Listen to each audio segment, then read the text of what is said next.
ಹಿರಿಯೂರು ಕ್ಷೇತ್ರದ ಶಾಸಕರಾದ ಡಿ ಸುಧಾಕರ್ ಹಾಗೂ ಕ್ಷೇತ್ರದ ಉಸ್ತುವಾರಿಗಳು ಏನು ಮಾಡುತ್ತಿದ್ದಾರೆ ಎಂಬ ಪ್ರಶ್ನೆ ಇಂದು ಸಾರ್ವಜನಿಕ ವಲಯದಲ್ಲಿ ಗಂಭೀರವಾಗಿ ಕೇಳಿಬರುತ್ತಿದೆ. ಇದಕ್ಕೆ ಸ್ಪಷ್ಟ ಉದಾಹರಣೆಯಾಗಿ ದಿನಾಂಕ 30/12/2025 ಹಿರಿಯೂರು ನಗರದ ಕೆಎಸ್ಆರ್ಟಿಸಿ ಬಸ್ ನಿಲ್ದಾಣದ ಬಳಿ ಇರುವ ಮೊಬೈಲ್ ಅಂಗಡಿಗೆ ವಿನಯ್ ಅವರ ಮೇಲೆ ನಡೆದ ಮಾರಣಾಂತಿಕ ಹಲ್ಲೆಯ ಘಟನೆಯೇ ಸಾಕ್ಷಿಯಾಗಿದೆ.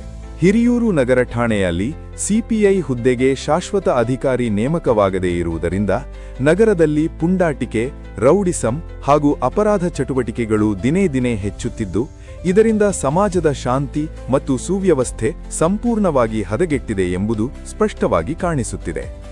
ಇಂತಹ ಗಂಭೀರ ಘಟನೆಗಳು ನಡೆಯುತ್ತಿದ್ದರೂ ಸಹ ಜನಪ್ರತಿನಿಧಿಗಳು ಹಾಗೂ ಸಂಬಂಧಪಟ್ಟ ಅಧಿಕಾರಿಗಳು ಮೌನ ವಹಿಸಿರುವುದು ಸಾರ್ವಜನಿಕರಲ್ಲಿ ತೀವ್ರ ಆಕ್ರೋಶಕ್ಕೆ ಕಾರಣವಾಗಿದೆ.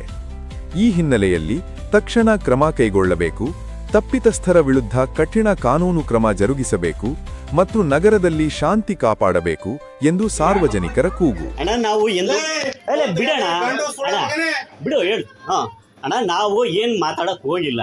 ಅವ್ರಿಗೆ ಮೊಬೈಲ್ ರೆಡಿ ಮಾಡ್ಸಕ್ ಬಂದವ್ರೆ, ಸ್ವಲ್ಪ ಎಣ್ಣೆ ಜಾಸ್ತಿ ಆದರೆ ಅವ್ರನ್ನ ಅಂತ ನಾವು ಅಟೆಂಡ್ ಮಾಡೋದು ಇಲ್ಲ, ಮಾಡೋದಿಲ್ಲ. ಶಾಟಾ ಸಿಂಗ್ರಿ ಅಂತ ಮಾತಾಡ್ತಾನೆ.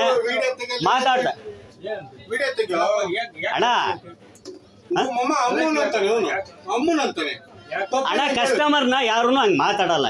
ಯಾವ ಅಂಗಡಿಯರು ಯಾರು ಹಂಗೆ ಮಾತಾಡ. ನೋಡು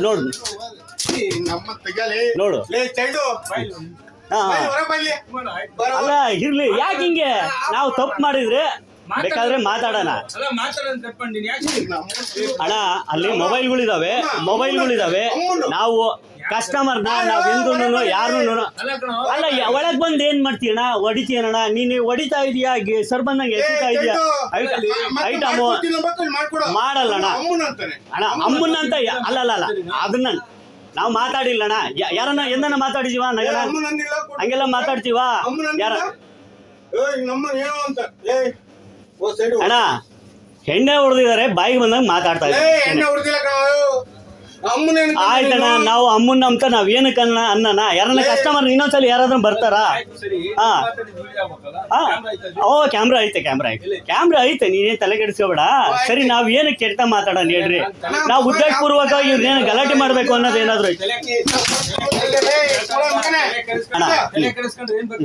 ಅಲ್ಲ. ನಾವು ಅಣ್ಣ ಕೆಟ್ಟದ್ ಮಾಡ್ಬೇಕು ಅಂತ ನಮ್ಗಿಲ್ಲ ಅಣ್ಣ. ಕೆಟ್ಟದ್